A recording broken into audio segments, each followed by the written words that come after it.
Hi, and welcome to our podcast, Doe and Sol. This is our very first episode, and my name is Solly, and this is my friend Doe. And we are both horror buffs, which basically means our podcast will be dedicated to everything horror. So we will be talking about hauntings, ghosts, aliens, maybe true crimes in the future. I don't know. And this is our first episode where we both will share two ghost stories or urban legends each from our home country. And we would also like to, put out a disclaimer that these are the stories that we have heard from someone or read somewhere. So it's not our own. We don't take credit for it. And yeah, we don't want to get sued right on the first episode. So let this be a disclaimer. So before we go ahead with the episode, I wanted to ask Solly, what got you into horror?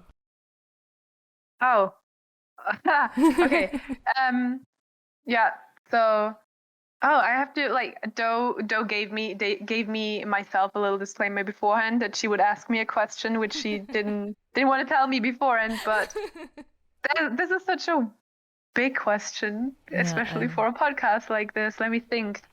I don't think anything really got me into horror. I mean, just the adrenaline rush, probably the very first time I watched something, or no, actually, I have such a cool answer for this. It's not true. It's not horror movies. It was, when I was a child, we had our bedroom that I shared with my younger brother was we have these huge windows. Basically, one wall of our bedroom was just glass. It was under the roof, and we looked out onto this hill. This hill was on top of the hill. We have a zoo in my hometown, which also has wolves in it. And at around midnight they howl. It's normal, and it's very creepy. But you get when you live there, you just get used to it, and it's not wild wolves. It's the wolves in the zoo and whatnot.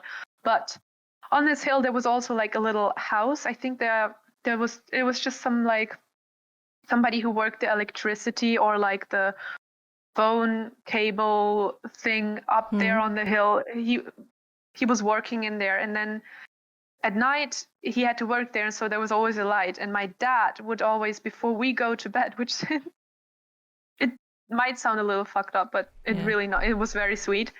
Would always tell us horror stories, telling us what's going on in there and what that light is, and tell us little horror stories before we ghost stories before we went to bed and whatnot. And for some reason it didn't spook us at all. It was nice.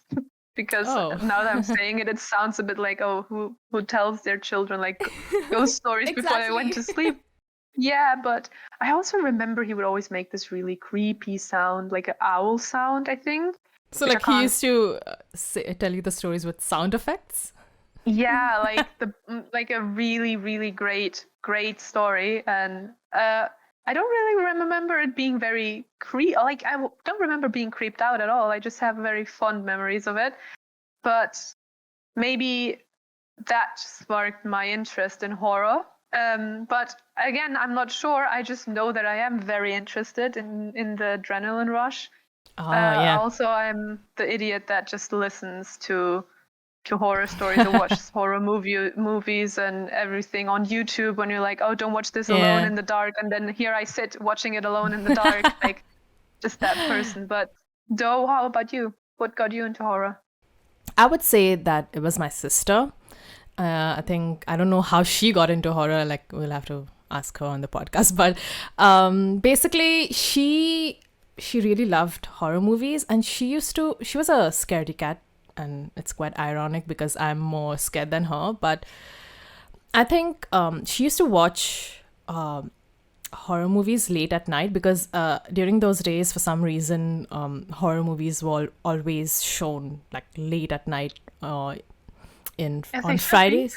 On Fridays or on Saturdays. I don't remember this, but basically what happened is she used to be scared. So she used to, she just didn't want to be alone. So while my parents were sleeping, she would ask me to like be with her or like sleep beside her while she was like watching the movie. And I think at the start I was not interested. I used to literally fall asleep. But then later on I started watching those movies as well with her. And yeah, that's when I think I started liking horror. And then I don't know for what. I think it was my sister again. She got me this book called Goosebumps. I don't know if you know that. Oh, of course, I know that. Yeah, of course. Great. So that was like amazing because I think she didn't really want me to start with like really crazy horror stuff. So she started giving me Goosebumps. Like she used to go to this library and then I used to read it and I absolutely loved those books. And which reminds me, like in that one of the books, there was a story where this girl could see a hill from her bedroom window, just like yours. But up the hill, there was I didn't know that. yeah, I think that was the first Goosebumps book I read. So basically, I think, I don't remember this book name, but basically, I think there's a girl or a guy who could see a hill outside his window, but on top of the hill there was a cemetery.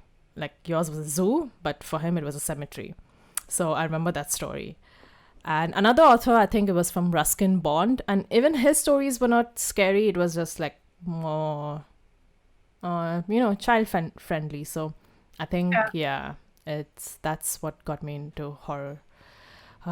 But that is actually so great that you mentioned the Goosebumps books, because for some reason that's like one of the most famous franchises, and I completely forgot about it. Of course, I even watched the little short movies they brought out. And just thinking about the music in the beginning of those shorts. Yes. Oh my God, with the dog with the glowing eyes and like that was amazing. Goosebumps. Yeah, man, I remember I had my first like haunting nightmare from one of those movies.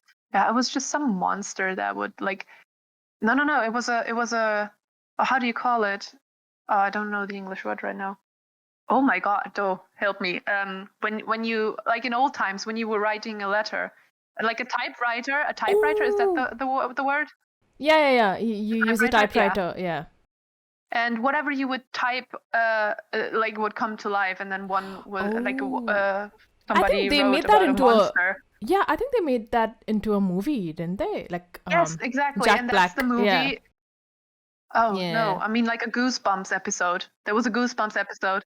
Yeah. Oh, I don't know. I don't remember that. But basically, in the Goosebumps movie, which stars Jack Black, I think it's the same. Like whatever he writes, that comes to life, and he has to. I think he has to destroy the book or the typewriter. I don't know, but yeah. Oh, I need to read this one. Maybe it was I didn't read that. I watched that. So now that you say, maybe it wasn't a Goosebump episode. Maybe it was a Goosebump movie. Yeah.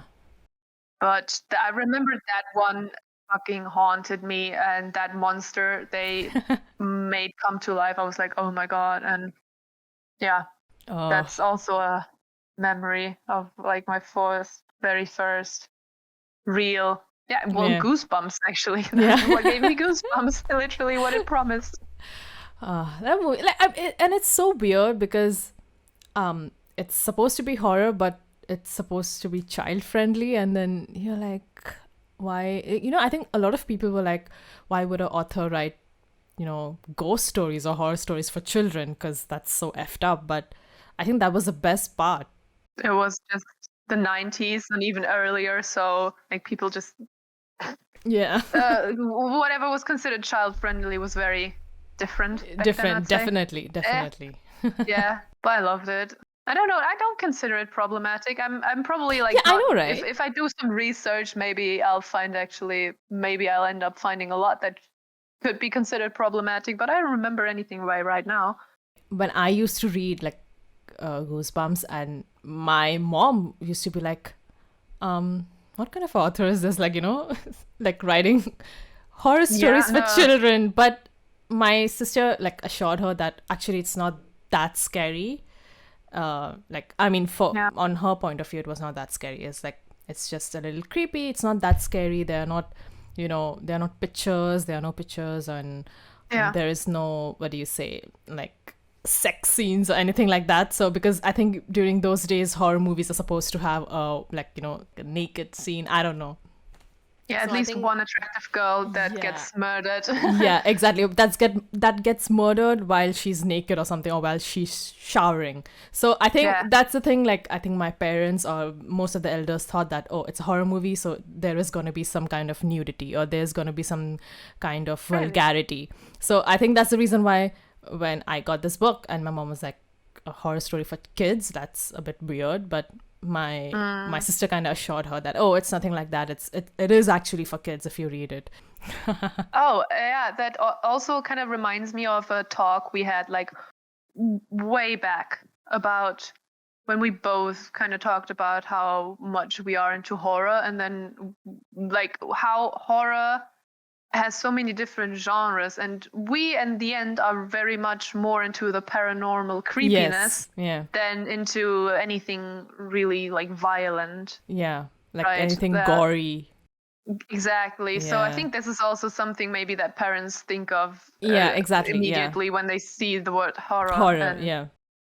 Yeah, They so just don't get it. for- Like they think like, oh, it's something that Yeah. will give my child nightmares and I don't want to deal with it. I don't want to deal with waking up with my child screaming. So Yeah. yeah.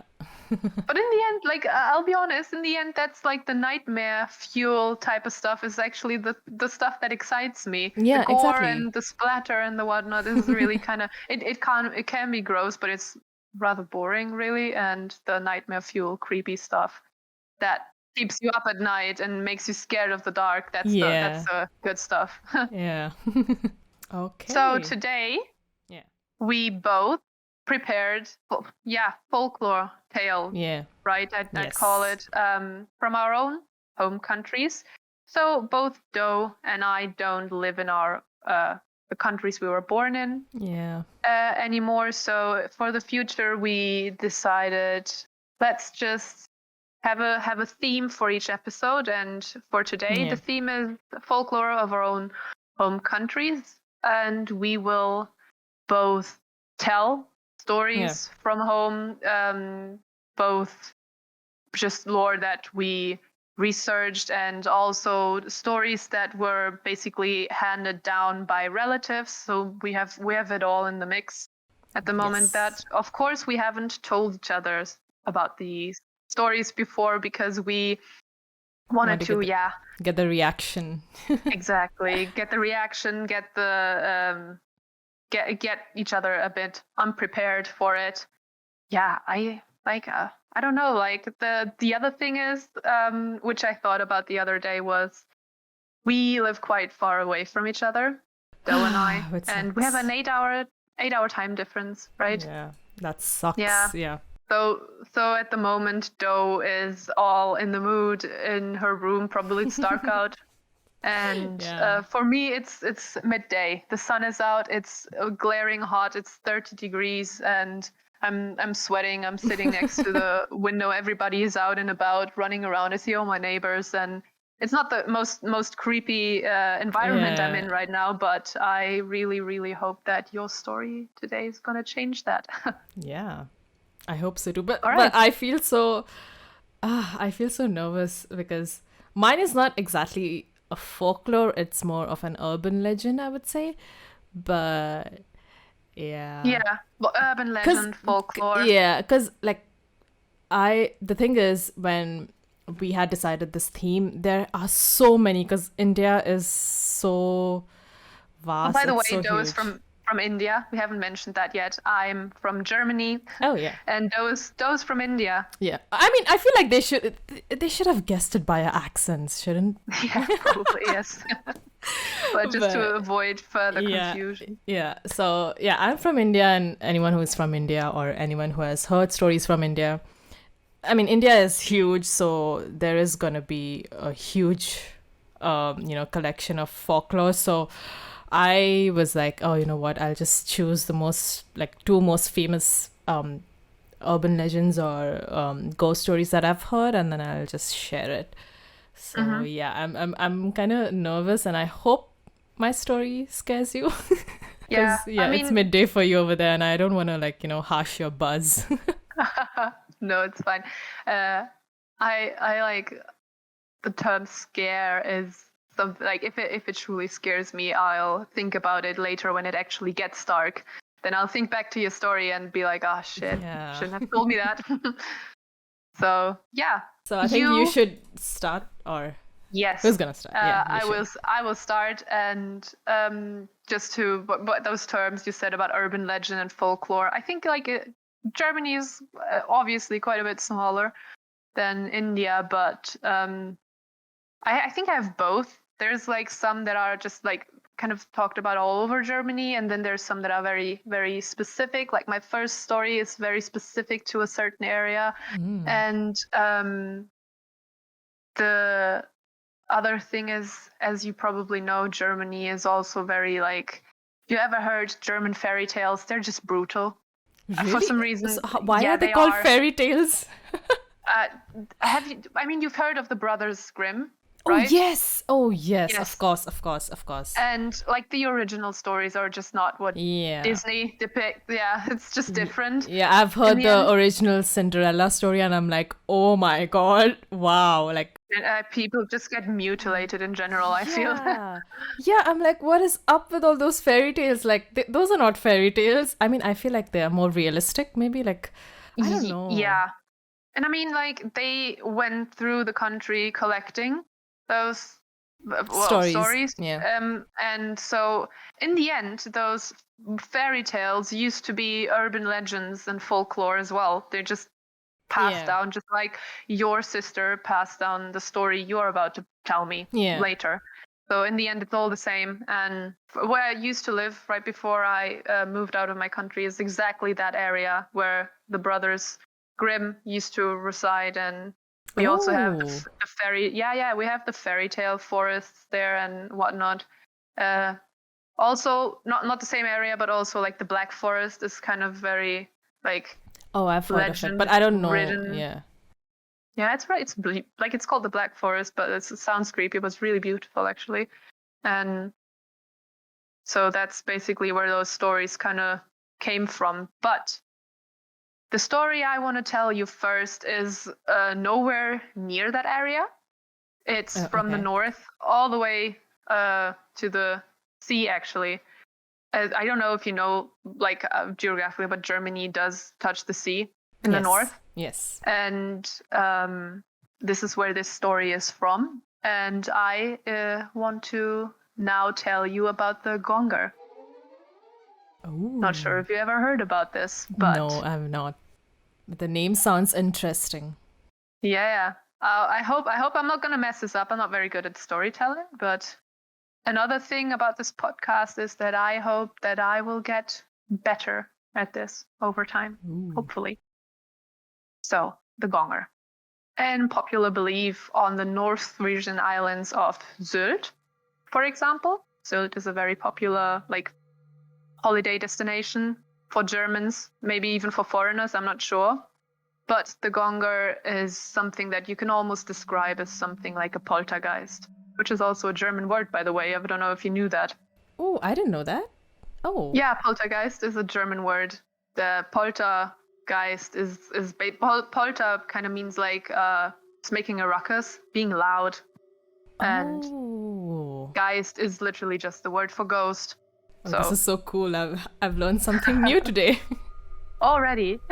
Yeah. So but according to stories, people who have been innocently murdered or who have moved foundations or plowed or devastated land, they find no peace in their grave anymore. Likewise for let's say suicides or blasphemers and people who have cursed themselves, they all return as gongers. When a sailor dies at sea, he also returns as a gonger to deliver the news of his death. And to do this, he gets out of the sea at night in the clothes he was wearing at the time of death and visits the house of his descendants. And he does all the disturbing stuff, he turns off the lights or lays down on the blanket of the person who sleeps in the bed, and he leaves just this trail of salt water everywhere. And he does this until people like remember him and remember his death. There was also like a play that was centered around the Gonger in the 1930s. Hugo Wolfgang Philipp made a play that was called The Gonger Comes. And I think from that play also, like, they made a movie out of it. I don't know if it was a television series or a movie, but it will be credited in the comment down below in the description. It will, like, we will credit everything. I just, on the top of my head, I can't think of it right now. So anyways, in 2008, there was like this movie or something else, like called The Evil Never Forgets. So I think it's about a Gonger too. And I think in this one, the Gonger even was like a little boy, not quite sure. But to go back into the origins of the Gonger, like, it is the core of the reverent mythology in the end, and at the idea of the deceased who often as a physical appearance return to the world of the living as like the undead.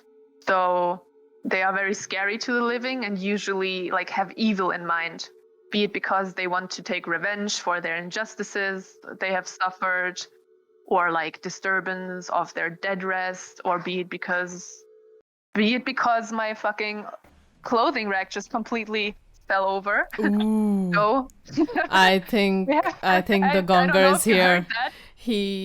No, I didn't hear that, but I feel like you should stop telling your story. Yeah, I but just think give me 30 seconds to pick that up. Oh my god. Okay, I'm back. Are you safe? You need to Yes, blink thrice if you are safe. You don't even see me. But yes, anyways, it was a very, very nice special effect. But I'll be honest, You got scared, right? I got spooked a little at least. Like, I don't know, the noise was quite loud up, but I'm not sure if you heard. It was out on my balcony, so Oh. yeah. I think it Yeah. doesn't want you to. Yeah.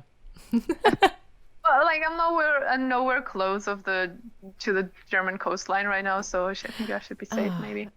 Yeah. Okay. Yeah. Let's go So, ahead. anyways, all in all, it was like some reason of the soul not being redeemed because of the way they were living their life, or they have been wronged in any way. So, in various parts of Germany, like until the early 20th century, the belief was widespread that the dead would still live after their death and that they would exert a disastrous influence from within the grave or something.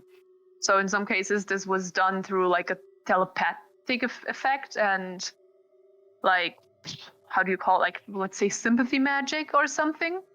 Oh, okay. Yeah. So that the monster was referred to as like an after eater. They were what is an after eater? Like, yeah, it's like hard for me to describe. Basically, you have to make sure that you reinforce something so that people just don't, like zombies, basically. They don't start crawling out of their grave anymore, and still suck on the life force, like through literally sucking it out, or basically anything that we nowadays know as a zombie. So this all kind of just clustered and all became like one big thing, and then in the end it was also a poltergeist, and they didn't really know anymore what the Gonger in the end was supposed to be. But all in all, it is a dead person that just comes back to life and haunts the people basically closest to it, and doesn't want to be forgotten. Also has unfinished business, like the most popular thing ghosts want to do. They want to finish their business on Earth and want their revenge. And the part about the Gonger is basically what makes it special or different is that it's mainly like to the coastline. People drowned a lot.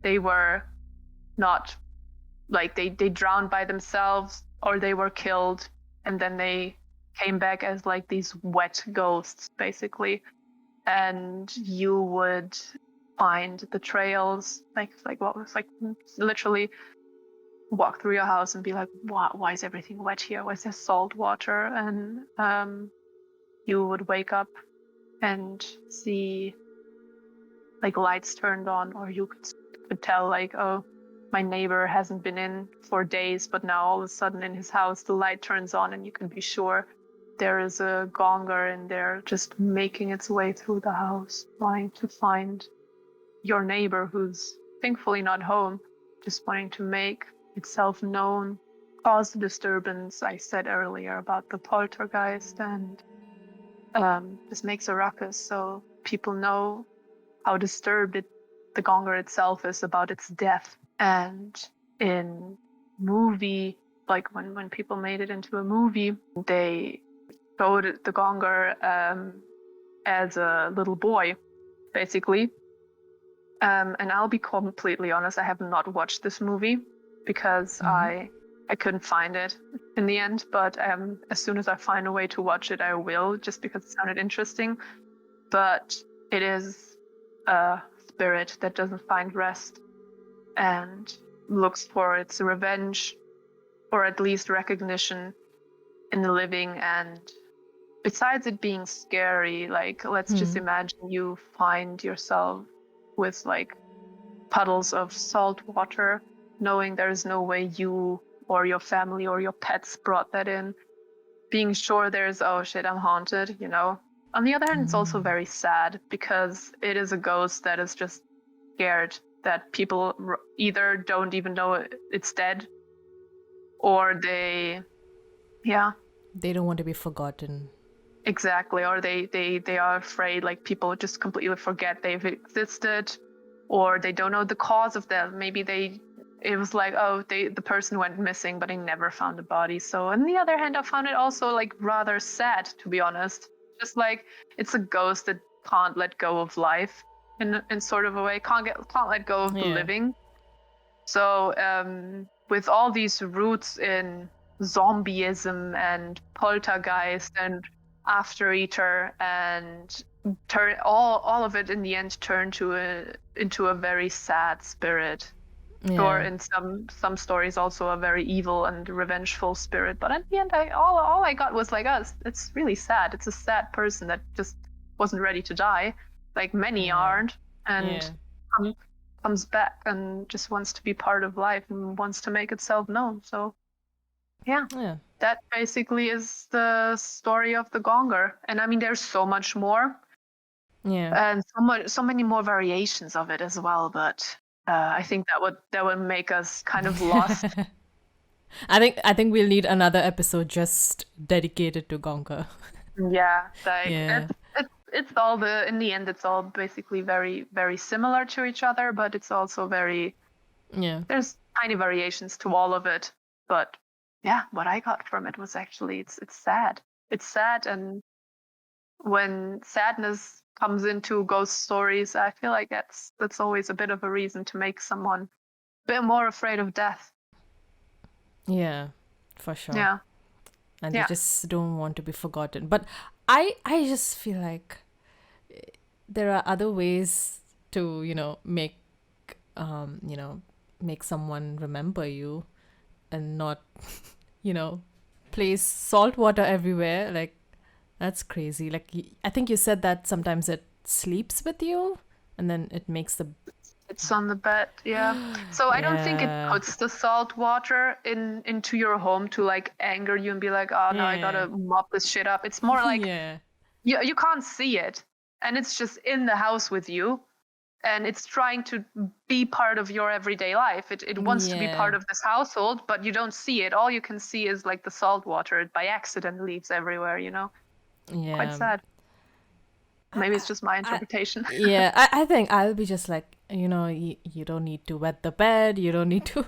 I'll keep your photo. I'll remember you. Don't worry about it. Like, I mean, that is sad though. Yeah, that is really sad. But so basically, I feel like, okay, suppose I was living in a coastal area, but then I move somewhere in the mountains. So do you think a gonger will come there? Like, what do you think about that? I think a gonger is someone that comes from the sea, but in the end, like there's probably something that is exactly the same thing, just doesn't come from the sea, and therefore is like a gonger with a different name. So I think this is something that goes like, that's the common theme. I feel like there's a there's a someone from that comes from the sea. There's someone that resides in the mountains. There's someone. Could be. Yeah. Like that one. There's a urban legend about like I think is it an Indonesian vampire, like the spirit that goes to pregnant women, which in the end is just a vampire, right? It's exactly. another form of so even in different countries we basically have kind of the same ghosts, but they're just called different names. Yeah, that's the gonger. Probably in the end just a poltergeist that doesn't want to be forgotten. Is there any picture? Do you have a picture? Like, I want to... Because this sounds a lot like... I don't know if it is in Chinese culture or Korean culture, that I think they have something called as a water ghost. There are some ghosts who live in water. I don't know why, but it's just... I think apparently they are more scarier because I think like they are wet, and I don't know if their hair looks weird or something like that. And then... they drown you or something. I think it's very similar, like water ghosts kind of come out and then they drown you. So yeah, I have a picture, but they're not very scary, let's be honest. It's just it's basically just like a human, a spirit, you know. It just looks like a human in the end. So yeah, I mean, this is what I sometimes like. Ghosts don't have to be scary. Like sometimes they are just like normal. Oh, okay. They just look normal. Yeah. Just like it's typical spirit stuff they do. Like it's just a shadow standing at the they don't show the horizon, face. staring at you. Yeah. So that's the gonger for you. It's something very, very. Actually, in the end, it's more sad than it was scary. So sorry for that. A way to ease us in. No, but I mean, you did say that it can, like, you know, come back to get revenge, right? So it can be scary then. Yeah. I guess. Yeah. So if you haven't wronged anyone and if you're not forgetting people, like, you should be safe. Yeah.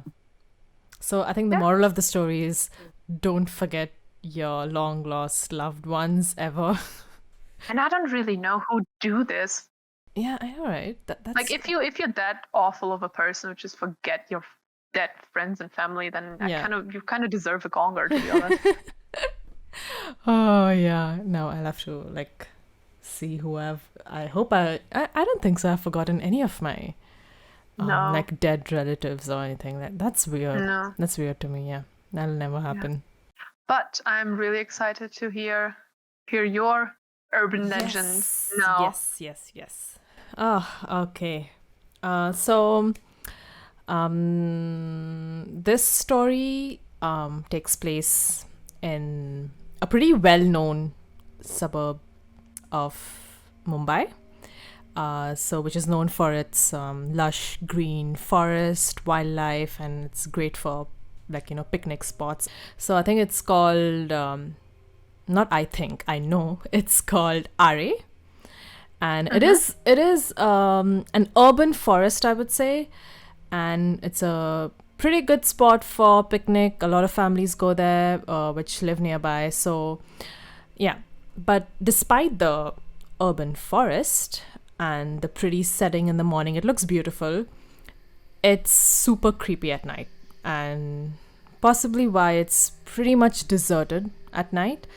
And yeah, so a lot of shady stuff happen there, like a lot of illegal activities happen there. Like, I don't know what kind, but yeah, it's a pretty shady area, and probably the reason why it's haunted, because, you know, like my friends say that there's so many illegal stuff happening there.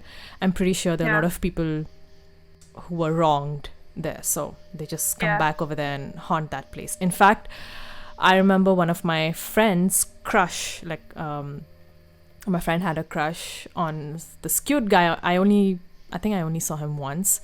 He apparently got murdered there. And yeah, I remember that. And it was like, it's pretty sad, but yeah. So basically, you're supposed to avoid that area at night. Yeah. And I think I remember, like, when I was young, I think I have passed through that area. Like, I think my relative was dropping me off, and it does. I don't know for what reason that road is always like. I don't know if they have street lights or not. I'm not sure, but it's always dark, and the only light it's from the passing vehicles. So like a car or something. That's the only light there is. So very rural. Yeah, I mean, that's the weird part. It's in a city, it's inside a city, but it's like there is no lights. I don't know for what reason, and I don't know. Maybe they want to keep it that way because it's a forest. They don't want to, they don't want to ruin the, the effect by like chopping trees and putting out street lights. Light pollution. I don't even know if there are street lights. Like I don't remember this if there are street lights. What was that area called again? RA colony. So like if you even search on Google, you'll see that it looks pretty, but at night I think it's because it's a dense forest. It's surrounded by like there are a lot of residential areas. In fact, there is a film city over there. Like there are a lot of TV serials shot, or there are like some movies which are shot over there.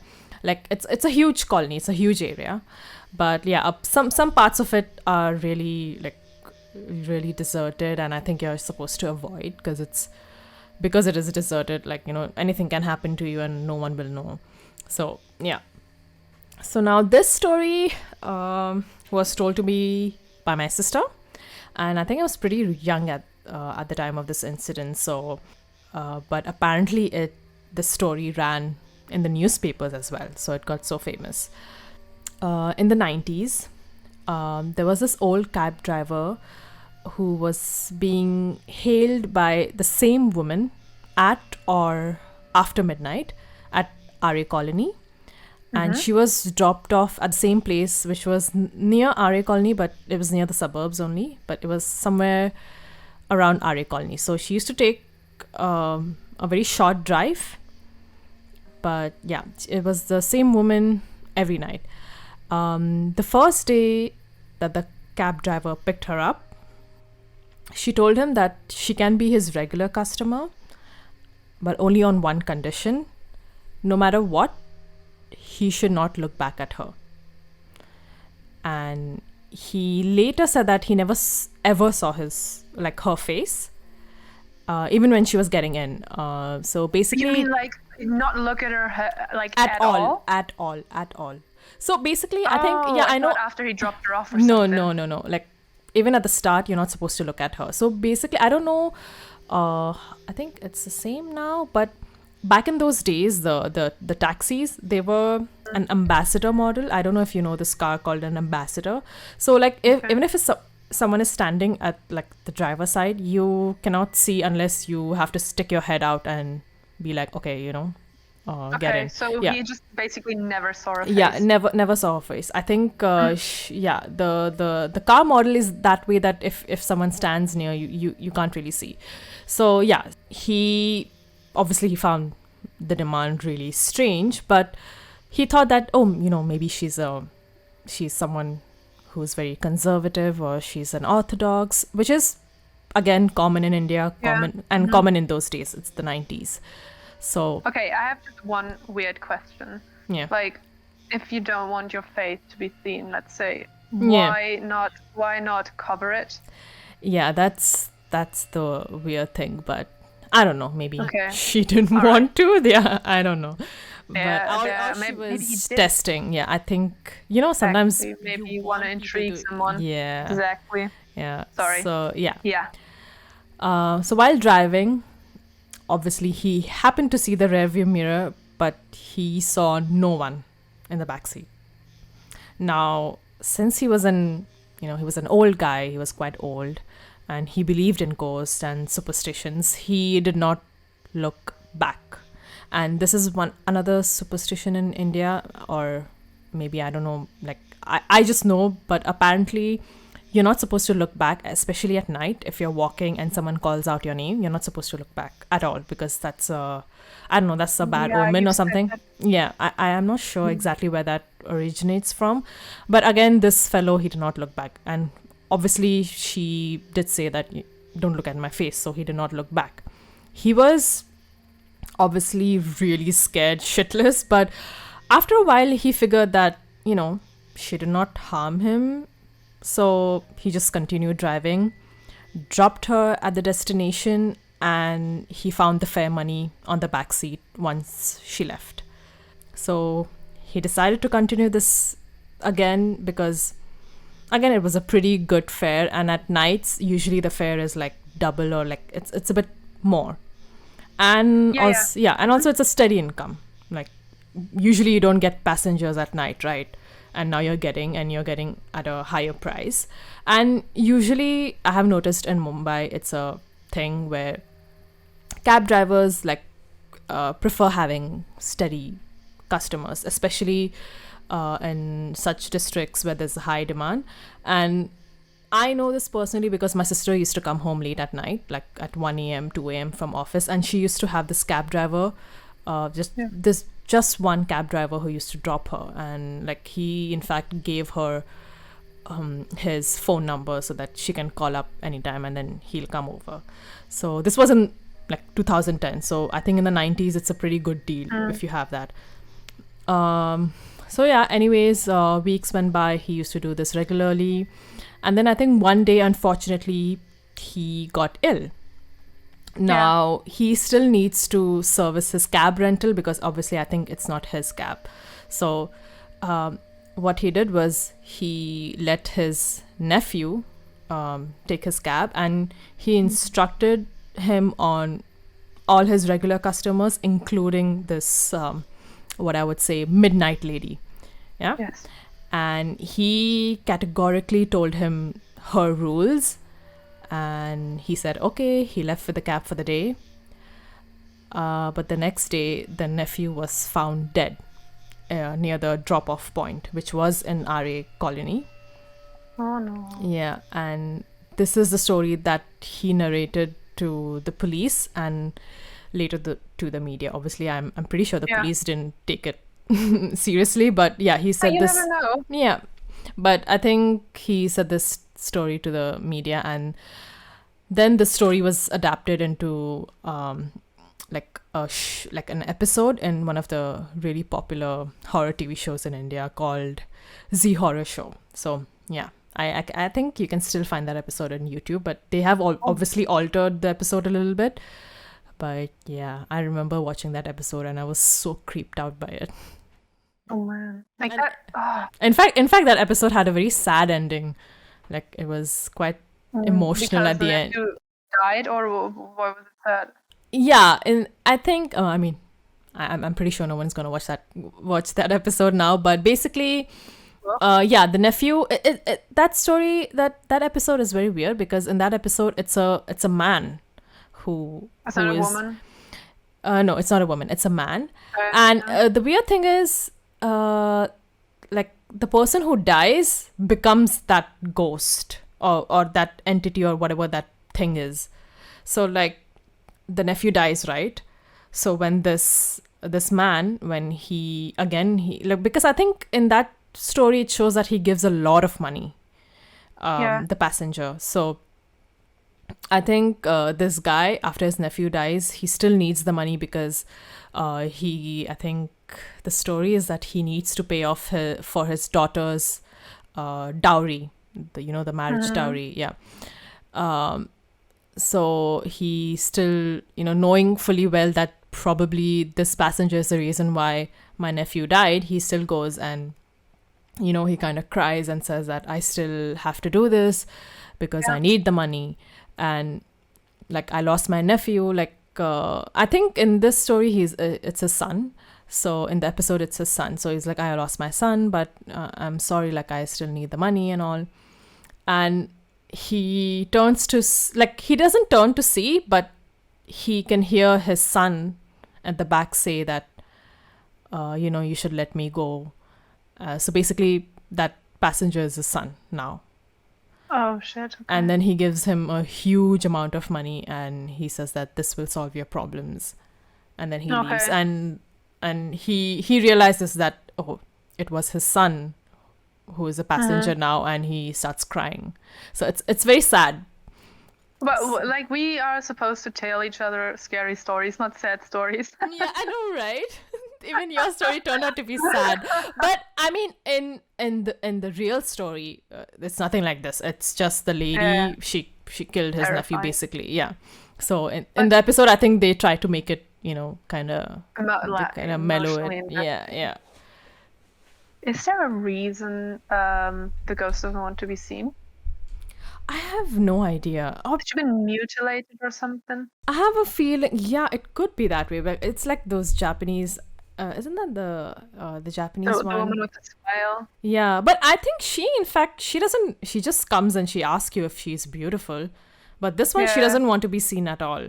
But I have a feeling this is like, an insidious agenda that I think she wants you to see. Like, basically, Yeah. curiosity kills the cat, right? Like, I think she's like kind of testing you. Like, she's seeing that There's how long until you look behind and look at me. Yeah. And Is then I that can like kill you. is there like a, let's say, a more old school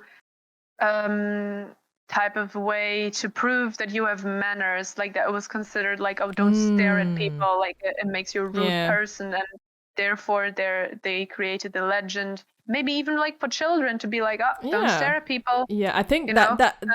that should be taken as a lesson, because the thing is, I don't like people staring at me, but I'm Okay. like, okay, you just look at me. You can look at me. You don't have to stare at me. Like, it's crazy. Like, why it's so disrespectful. Yeah. Yeah.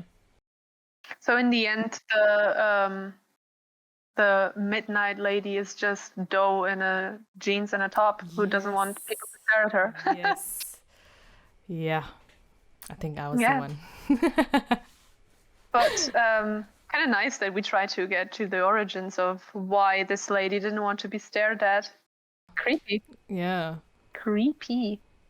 I mean, I feel like that road itself has a lot of women ghosts, like female ghosts, who just Yeah, I can you imagine. shouldn't mess I don't with. even want to know what happened to so many women in areas like these. I always see like stories in that area having female ghosts, and Yeah.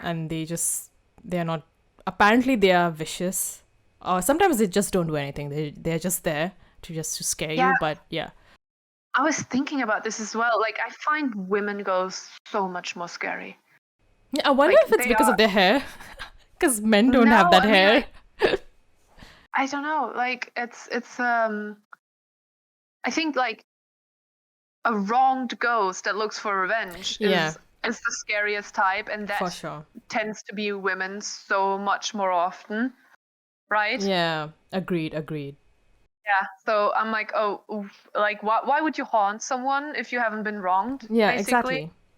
So basically, So don't let's- mess with the women. Like, just be yeah. respectful. Otherwise, yeah, you'll have. They've been victims most likely a lot more often than men have. And I mean, men tend to be scarier on a physical level because of like they're stronger than you. But as soon as you're dead, like we all have the same strength basically, and then Yeah. it's the ones that seek revenge that are scary, right? Yeah. Ooh, wow. Ooh, okay, yeah, but that was a good one. That was Yeah. very creepy. When you start dissecting it, it becomes less creepy and more interesting, or Yeah. sad even. But that was a good story. Thank you for sharing. You're welcome. Yeah. So to go back to Germany and what we have to offer, which again is very often much more just like disturbing than it is creepy. I want to share with you the tale of the Roggenmuhme. Whoa. The name itself is scary to pronounce. How do you say it? Oh, Roggenmuhme. Roggenmuhme. I don't really completely know how to translate this. Roggen is a form of grain, like a wheat. Oh, Wheat okay. or well, in the end, it's just a form of a grain. And Muhme is something that I don't completely. It's form of like an auntie, you know? Oh, okay. Yeah, but when I hear it, it is very similar to the German word of mummy, which Ah. makes a lot of sense when I tell you the story. Like Oh, but the word okay. itself kind of means like, oh, that's my auntie, you know? And Hmm. yeah, like Roggen. What is Roggen? I think it's rye. Like it's the grain of rye. Oh, okay. Bakeries do a lot of rye Rye stuff. bread. Yeah, yeah, Yeah, yeah, for some reason, yeah. like it's I don't know if it's more popular than wheat, probably not, but if she resides in those fields, basically. So the Roggenmuhme is a female like grain demon and a child horror, just like some German child horror demon legend who is in like those rye fields, resides in those rye fields, and she paces up and down the fields and feeds on the grain and Yeah. tears up unripe ones. And if she's angry with the farmer, she will completely dry up his field and punish him in this way. Like she basically just she can also fertilize it. Like it's basically however she feels she'll do with your field. And during the harvest, she flees into the last sheep. Like doesn't want to be seen. But like she generally isn't being seen by the adults, right? Yeah. Um, Oh, so she's just like the midnight lady. She doesn't want to be seen after. no, it's a bit different. The adults Oh. don't see her. She doesn't want to be Oh. seen by like she doesn't show herself. Ooh. And the Roggenmuhme also receives a share of the harvest with I don't know if that's something that you guys do in India as well, but in Germany when you harvest your fields you leave a tiny bit in the end. Oh. You don't harvest all of it. And so when you do that and you leave a bit for her, she will grant you a fruitful harvest the next year. Ooh. Um, It's like a so tradition, kind of. yes, Yeah. exactly. And I've heard of this before. I just didn't ever hear of people doing this for her, like for that grain demon. But anyways, the like it's said that her home is like thought to be underground in the root realm or in some kind of cave. And I'm not sure if you ever heard of Frau Holle or Herrstar. Well, Frau Holle is like in Germany we say she's the one. She lives in the skies, and she every winter or when summer ends, she shakes out the bedding of her house, and Oh. all the feathers like fly down, and that's what the snow is. Basically, that's like a bit of a fairy tale we used to be told as children. Wow, that's But interesting. I've never heard yeah, of yeah, this one. and she tends to like. There's always as Germans, like German legends always are. There's a much more sinister side to those stories, which is similar to the Roggenmuhme. She like punishes lazy maids who have not like done as they Oh. were told, and the same kind of goes for like the back in the day the peasants that were lazy or didn't do as they told, and therefore like she punishes those people. And another thing that is like if you ever do come across her by accident, if she touches you she brings sickness or even death. Ooh. So don't Okay. generally don't do that. And she's also like she's generally associated with like a lot of like weather phenomena as well. And like if the wind goes through the cornfield, it's basically just her running through the corn and traveling through it and whatnot. And Cornfields are scary, and when yeah, going through so if cornfields. you see there like basically no, there's no the wind is just her running through it, like even worse, maybe even hunting someone. So if Oh you my see god. that, Okay, like, that oh, took a look, dark the turn. wrong woman is hunting. Yeah, that's all. So she occurs especially like midday between like 12 and 1 o'clock. She's also therefore like you just said before the midnight woman. She has been called the midday woman or Ooh. midday mother. Yeah, exactly. And well, whoever she whom she meets in the fields at noon, she either kills them or she frightens them with like strange sayings or riddles, or I don't know, like as I said before, like the touch. It's also very like it's so undistinct, you know. She's just in general, she's dangerous and she's scary. And if she finds women who have recently given birth in bed between 12 and 1 p.m. or during like the sundown, she actually goes ahead and like covers their fields for them, does the field work, does the harvest for them. And she comes to those women to like check, oh, they've given birth. And if she checks on them and they've given birth, like she does their field work for them. But if she can't find them, then she just brings misfortune. So, yeah.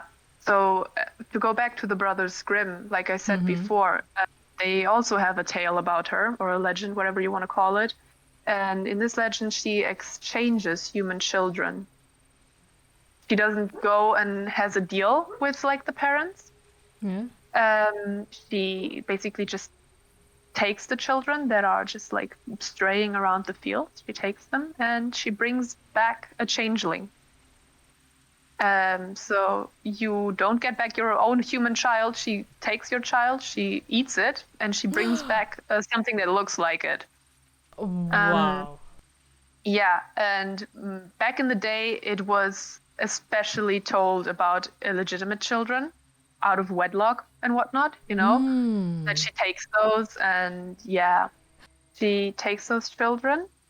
It's said that she attracts them by waving and looking very kind and being like, oh, are you lost? You need help and whatnot. And then she abducts them, basically, and by putting them in her sack or in her basket or even like under her skirt. Whoa. And just abducts them into her realm of roots, like I said before. Then she apparently also has toads guarding her root realm, so the children can't escape anymore. And like that, like witches often in fairy tales are said, there's some that say she eats the children, some say she just keeps the children, and then there's another variation where she basically lures them into the field, and then the children can't, like they can't get out of the field anymore. You know, it's like a labyrinth for them, and she just basically lets them roam there until they starve. So. Oh, yeah. Oh my God. Yeah, there's another where she basically just makes the children fall asleep, and she puts them back into like a flower field close to the parents' house, and they just never wake up. They're not necessarily dead, they just never wake up. Oh, damn. Yeah, which is something I've heard about fairies as well. You know, that fairies tend to do this, but yeah. So that's oh my God. Yeah. So this is a bit disturbing, yes, for sure. Yeah, she steals children, and then partially it's that she wants them for themselves, and as soon as they touch her, they either die or she can't give them back anymore. And then there's another where it says like she loves them actually a lot, but she tends to crush the children with her embrace. Okay. Wow. Yeah. And she just generally lures children into the rye fields and keeps them, kills them, eats them, and they never come back, or they come back dead. Oh, there's so much, like, there's so many nuances of this this demon. Wow. Or I mean, at the start I was like, oh, this is a really nice woman, like, oh, I think she's a harvest goddess. She's very nice. Okay. Yeah. She looks after pregnant women. Okay. That's good. And I was like, okay, how is this a horror story, Solly? Like, what's going on? But then you just took a dark turn, and I was like, okay, now I see it. So I think in the end, it's a child fright as well. Like, don't scurry away from home, and it's for young women to be like, don't have illegitimate children, because you'll end up with a changeling, and I think it was just a way to have people behave, have young people behave, for young girls not to have children out of wedlock, for children generally not to stray away from home, and I mean, especially most in of kids. cornfields. Like cornfields are like labyrinth. So yeah, definitely your children should not be I going always in. played in cornfields as a Really? child. Yeah, all the time, and I've never heard of this show. But in the end, of course, as promised, if you want to, I'll share a picture with you. Yeah, please do. I want to I get have even two more creeped for out. you. Yeah. Oh my god, yeah, she doesn't look anything like a goddess. No, Like no. what I thought at first, but then yeah. Yeah, she also has like a, how do you call that? I've seen so many pictures where she has the tool. The Sith. The sickle. Yeah, sickle. A sickle as an arm. Yeah, which, yeah. I think that's mainly related to how she's helpful for the harvest, right? Maybe. But then over here, it feels like she's just killing children with it. I don't know. Yeah. Oh my god. Yeah, she looks horrific. A bit of a banshee vibe is what I'm getting. Yeah. With her. Oh, and I just realized she has 3 boobs. What? Oh, I didn't even see that. It's just in the first picture. I can't see it. Yeah. Yeah, but that's her. And wow. Yeah, she's creepy. Yeah, she's hella creepy. And I'm just amazed by the fact that he used to play in cornfields. That's a bit. I don't know. Literally behind my house. Whoa. I'm always creeped out by cornfields. I don't know why. It's just that because I think they are so tall, and I'm pretty sure it's also because of the horror movies that made me, scared of cornfields. Because if you just walk through them, like I feel like you'll get lost. I don't know. It's just me that I feel that way. But I think I've seen the movie Signs, where I don't know if you have seen that movie. It's like a No, I've known this one, and that was also one that frightened me back in the day. Yeah, and even in that, like, he sees stuff in the cornfields, and then there was a movie on Netflix called In the Tall Grass. I think that also takes place in the cornfields, and I'm like, oh shit. How did you like that one? I found it confusing. I liked it, but I kind of found it confusing. But I wouldn't say that I was. It's like a couple of years old already. Yeah. I think it was like 2019 or 18. I don't know. I just know it came out like around the pandemic, because that's when I saw it. So yeah, I was a bit creeped out by it. Yeah, for sure. Yeah, but it was one of those movies that I found in the end. It was creepy. But in the end, it was so confusing that I lost track, and then it stopped being creepy. Yeah, exactly. At the end, it was very confusing, and I'm like, Yeah. But yeah, cornfields, I get it for some reason, but we did play a lot in cornfields. Like it's a typical. That sounds so weirdly German. It's just like as children, we'd all meet up at my place because, like it's not really necessarily a small town I lived in, but we lived right at the edge of it, where there's a lot of cornfields, and then there was a forest afterwards. And that gets even more scary. I'll tell that story again on this podcast at some point, but I'm not going to say anything further. But do you remember the story I told you about the Will-o'-the-Wisp? Ooh, yeah. That's the same forest right after those cornfields. Okay. Wow. So we just played in there. It's like a typical, like so typically German sounding. We met up at my place, all the children of the neighborhood, and then we all just went to play in the fields. And when it was like late summer and the fields were very high, and like I'd have my dog with me, and the dog would come play with us as well, and nothing ever happened. Obviously. Otherwise, I would be traumatized and not tell you this story. And yeah, so. But it's so crazy. You had cornfields and then you had a forest as well. That's like, oh my god. I don't know what like. I've heard it so many times that people want to like, oh, I think of Germany and it's like this high-tech country, and I think a lot of people basically think of. We have a city here that's called Frankfurt. Yes, And yes. that's what a lot of people showed me, and it's like, oh, that's what I thought Germany looks like. And I was like, Germany is so green. Yeah. This country is just full of forests. And we fucking love our forests as well. Like, there's so many guidelines and rules that comes to forests. Like, you can barely camp anywhere, especially not inside a forest. Like, our forests are kind of almost holy to us. Yeah. So, I mean, there's, I've heard, like, I've always, like, I know German is like, oh, it's quite high tech and everything. But obviously, like any other country, there are cities, there are towns, there is countryside. You can't expect the whole country to be full of cities. Yeah. Of course, obviously not. And like I had seen, I think it is because of Brothers Grimm that I came to know, like, oh, there are a lot of forests, there are a lot of, there is something called as a countryside in Germany. So yeah, that's a... Yeah, I just think people think there's a lot less of it in Germany. Like, it's much more densely populated than in the end actually is. Because people, for the area, like for the ground we actually cover, there's quite a lot of people, right? Yeah.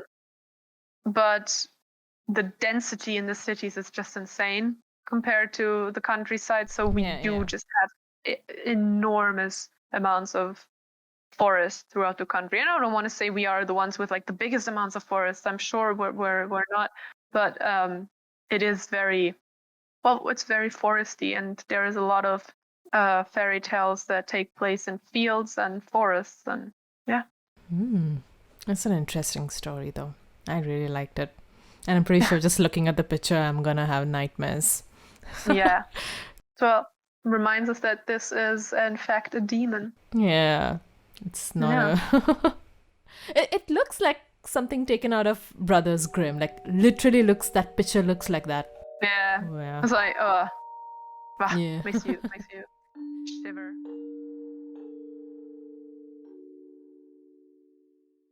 We just took a short break to get some coffee, to use the bathroom.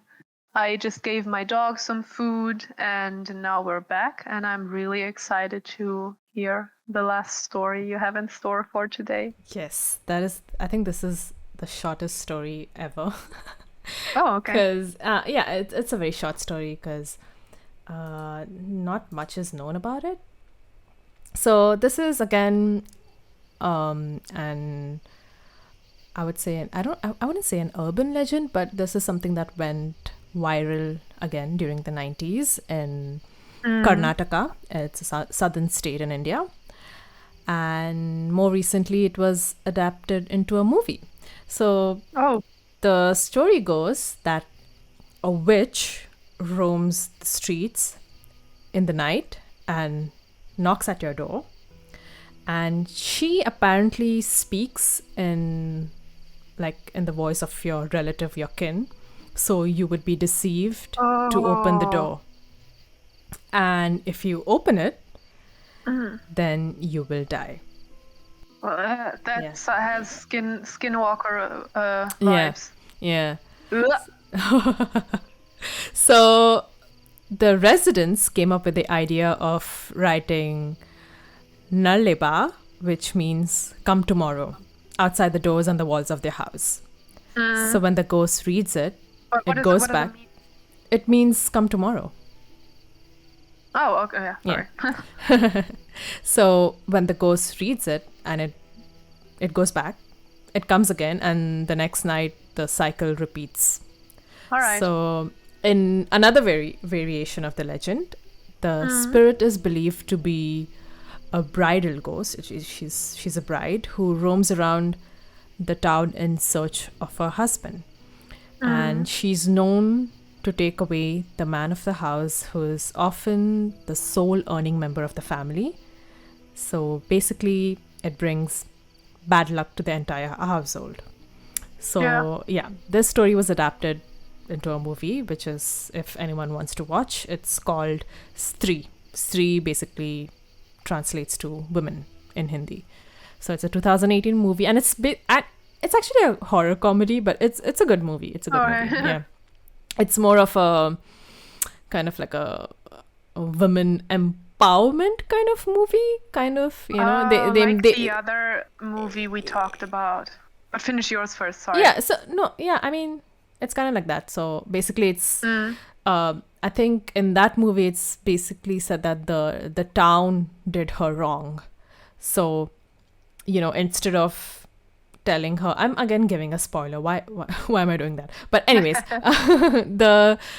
the town did her wrong. So basically, instead of, you know, asking her to come tomorrow, why don't you ask her to protect the town, you know? So, yeah. From anything. Just be a guardian for the town instead of the witch for the town. Yeah. No, I think it's basically give her respect that she deserves, that she should have gotten long ago that you guys didn't give, like or the town didn't give. So it sounds more like she's supposed to do something for the town now. Like the people of the town wronged her, so please now protect us. Like, no, get fucked. I'm gonna haunt you. Yeah, I mean, I think it was years ago that this happened. And, you know, instead of people, you know, trying to find out why it happened or why is she haunting us or why is she doing all this shit, like, try to understand why she did it. Like, you know, like, try to understand her point of view and then, you know, maybe respect her and, like, ask her to, like, and don't treat her like a witch. Treat her like the woman you wrong. So, like, give her respect. So I think at the end of the movie, they create a statue, like, right outside the town and put the words protect us instead of, you know, come tomorrow. It's a good movie, yeah, and I think it's a good story. But I think in the original story, obviously she doesn't give a shit; she'll kill you. But yeah, in this movie, they kind of gave it a nice turn to it. I think they wanted to create it as a feminist kind of thing. Well, again, sounds first scary and then kind of like sad. Yeah, I know, right? And once again, a very wronged woman. Yeah, I know. I think she also reminds me a bit of La Llorona. Ooh, yeah. The Weeping Woman. Yeah. Whose name I probably just butchered. Sorry about that, but I'm sure everyone knows what I mean. Yeah. I think it's from Mexico, right? I think it's Mexican, yeah. Yeah. I think she is the one that cries for her child. Something like that. Yeah, I think her husband betrayed her. Ooh. Or left her or something, and then to get back at him, she killed their children they had together. That's a weird way to get back at him. Yeah, and as soon as she did it, like in her rage, she was like, "Oh, go fuck you! I'm gonna kill our children to show you how much I'm suffering and what like you brought this about yourself." And as soon as she's done it, she felt so awful about it that she, I think, started killed herself as well. She killed herself as well, and now she's just basically looking for children to take. She's like she's on the line. I'm not sure if she just wants other people to suffer as well, or if she's looking for her own children. But I think again there are different variations to this. Yeah. I think what I've heard is she's looking for her children. So basically, but if she sees you, she'll kill you or something like that. I don't know. Yeah. But I am right now making a mental note to actually look this up. And in the next episode, we will have a very short couple minutes of like getting the story straight because I myself find it very disrespectful if we just completely butcher other cultures' stories. So yeah. But basically, we'll look it up. Yeah, I feel like most of our stories is like hell hath no fury like a woman scorned. So don't mess with women. Or they will just kill you. Yeah, I think women are actually, when you take away a man's physical strength, I think women are a lot more dangerous. For sure. Yeah. We might not be physically strong, but we are emotionally strong. So yeah. Yeah, in general comparison, no, we aren't. But I mean, it's I've seen women who can kick any man's ass I know so far. So Yeah, I Yeah. mean, yeah, if I think in anger, anyone can be like, once you're really enraged at something, Mm, you gain a certain kind of strength. I don't know where it comes from, but yeah, I think men, you should take note. I I also think these legends come from a time that like mainly those don't really come from modern times. They come from a time where women were Yeah. put under a lot, you know? Yes. And therefore it was like just it was just accepted back in the day generally. I think in all nations that men kind of cheated, for example, Yeah. right? Yeah. They were the sole bread earners, so women just really couldn't do anything. They couldn't leave their husbands because, like, where are they going to Yeah. go? Like, how are they going to survive? So it was just generally known that men kind of cheated, and women just had to kind of deal with it.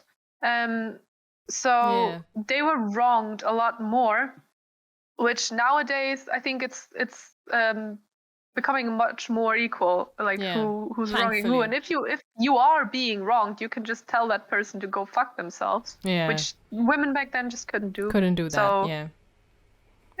I think there's that's a lot also of residual anger that makes things worse when you die. maybe if you meet one of those ghostly women, you can just be like, you know what, fuck them. Just focus on your career. Yeah. But I'm Get a like, cat. sometimes I'm like, sometimes I hear stories of the witches kind of hurting women as well. And I'm like, oh, come on. Like, women are supposed to stick together. Like, come on. Yeah. Yeah. But do you remember that movie we talked about, which I forgot the name of? And you told me about, it's like there's also this urban legend, or not urban legend, this legend in India in general, I think, about a witch that you can tell by her feet being on backwards. Ooh, wow. Oh, that's another famous story. I think I can include this one since the second one was such a short story. Yeah. But basically, okay, I feel like this story has happened in different parts of India, and like every part has a different story. But I'll say the one that was told to me. I think this is again a story from some southern state of India. There was this rickshaw driver. He was driving late at night, and he picked up this man. Normal, nothing, no, like, he didn't look weird or anything. He was just an ordinary man. They were driving, and I think it was around like 11 o'clock at night. And they passed by a woman. Again, normal looking woman, nothing strange. And what happened is, since it was so late at night and the driver was so kind to ask the passenger that, can I pick her up? It's late at night and I'm pretty sure she won't find another rickshaw at such an hour. And the man was like, yeah, sure, no problem. If she doesn't have a problem, I don't have a problem. So he went back. I think they had gotten a little bit ahead. So he went back and, he asked her, like, oh, do you want a lift? Do you want to come? And she was like, yeah, thank you so much. And they both rode. And I think her destination came first.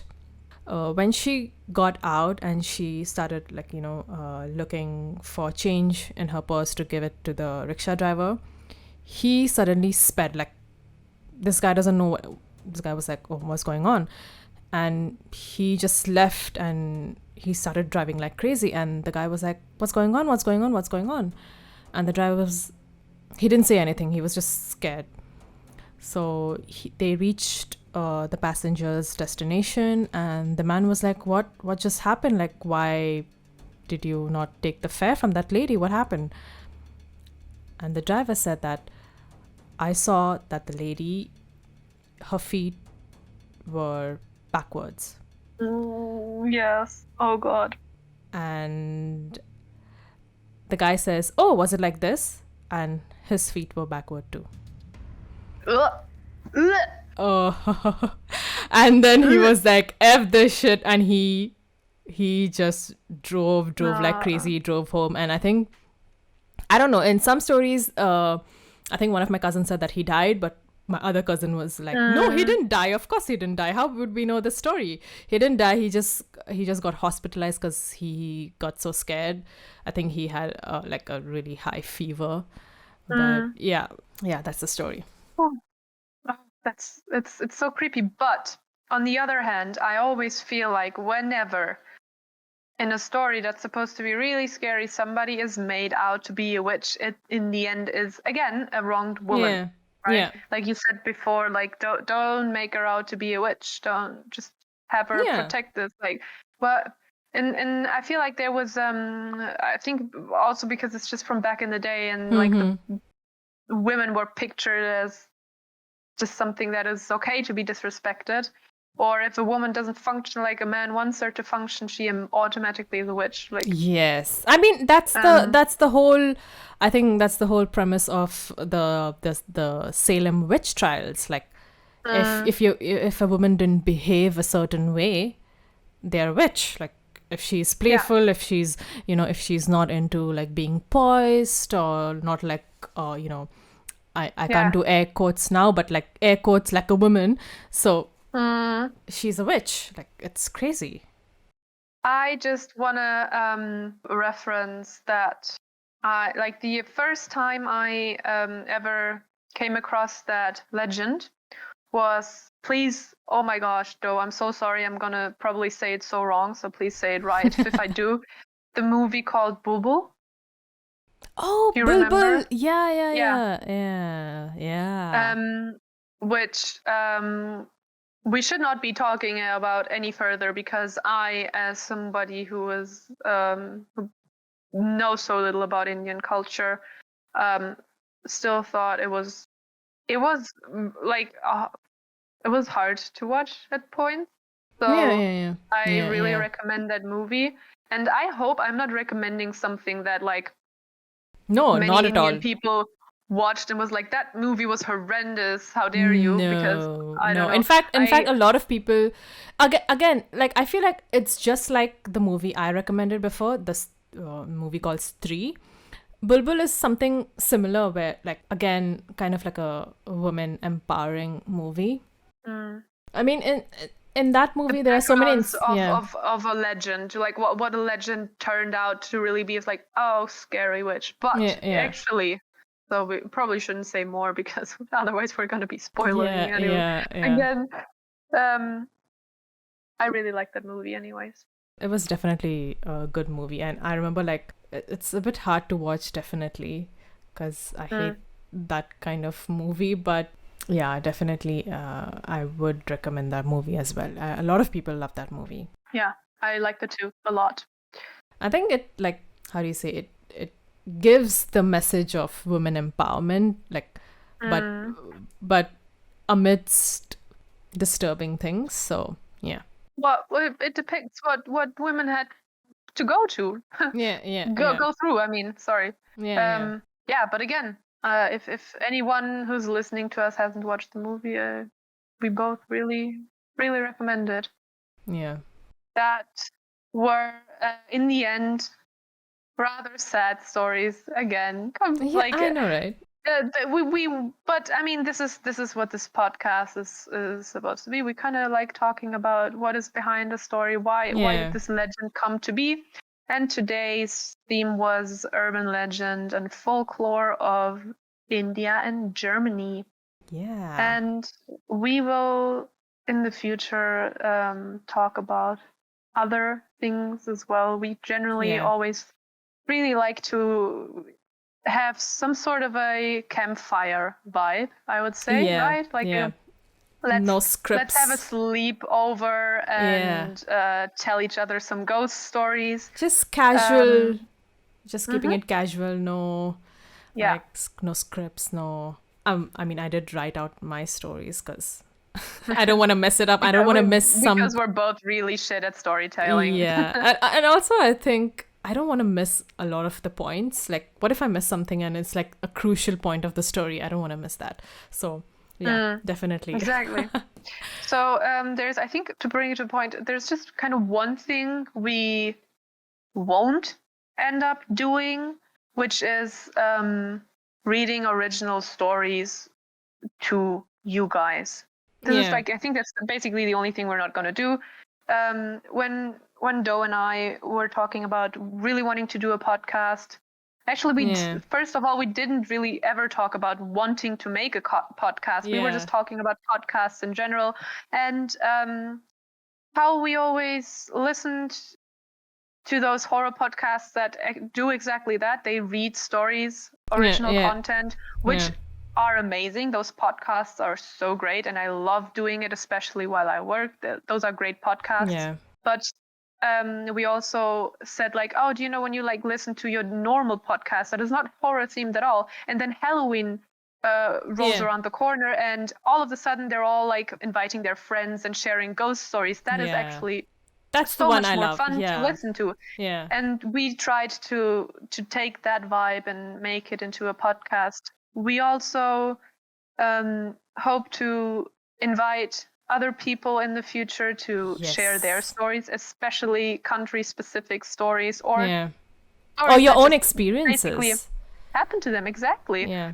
Because that's just the scariest of all of them. Yeah, for sure. And so we are actually really looking forward to further stories for further podcasts, because we just genuinely really like to share this stuff with each other. And if there's more people who that'll like be even listening, better. Yeah, exactly. And I just love that, like, once I get a story from someone, I love to discuss it, like, what do you think might have happened? Like, I'm not gonna try to rationalize everything. It's just that, you know, sometimes it helps to think like, oh, what do you think about it? Like, what do you think about the story? So I think that's the vibe we are kind of going for. Like, we want to discuss story, we just don't want to narrate it. Like, exactly. If you send us our stories, we will share it. But we want to extend this to you as well, and we just sort of welcome anyone who wants to participate in this and who wants to reach out and be like, I have a really great story for you. We are like just generally open to like having like share stories with each and everyone who wants to share their stories or who wants to talk about them with us, whether it be like on the podcast itself or if you want to just send something to us. Both is absolutely fine. We just really like to share horror stuff with people who are interested. So if you'd like to submit your own, you know, paranormal, strange or unexplainable stories, or even urban legends or folklores from your country, you can email us on doeandsolhorrorpodcast@gmail.com, so that your story might be featured in this podcast. So the email address will be obviously in the description if you don't understand what I'm saying. So it'll be mentioned in the description box or in the about section of the podcast. So you can send us and we can read your stories and maybe we can, you know, discuss over it. Or you just reach out to us via email to talk about whether or not you want to share that story yourself and be a guest at some point if you feel like it. That'll be exactly good. So, it'll also be like, if you don't want to get featured, you can also send us maybe your recording. Maybe we can try that. Like whatever suits best. We just generally are happy about everyone who wants to just be part of this and just talk to us about horror stuff because it's so interesting. That's the main vibe, right? I want to say thank you to anyone who's been listening. I hope it was interesting. I hope it was entertaining. I hope so. And I want to say thank you to you, Doe, because that was our very first episode. We were so excited for so long, and it ended up being so fun. Yeah, I know, right? And thanks to you too. I thought we'd mess up, and of course. And I thought we'd have much more trouble and being awkward and whatnot, but in the end, it was just cool. Yeah, it was fun. I was like, and I felt so overwhelmed. I was like, oh, no, I'm gonna mess this up. I'm not gonna say it right. I'm not gonna record something. But yeah, at the end, everything worked out really well. So So, yeah, yeah. for the listeners, thanks for joining us. And I would like to thank you. all the listeners. And the listeners, I mean, I think pretty sure just few of my friends, but but yeah. Whoever's out there, Yeah. thank you for listening and Yeah. being a little part of this. Yes. So Okay. So thank you again, yeah, and this is an you awkward guys. goodbye. yeah, see you guys next time, hopefully. See Bye. you.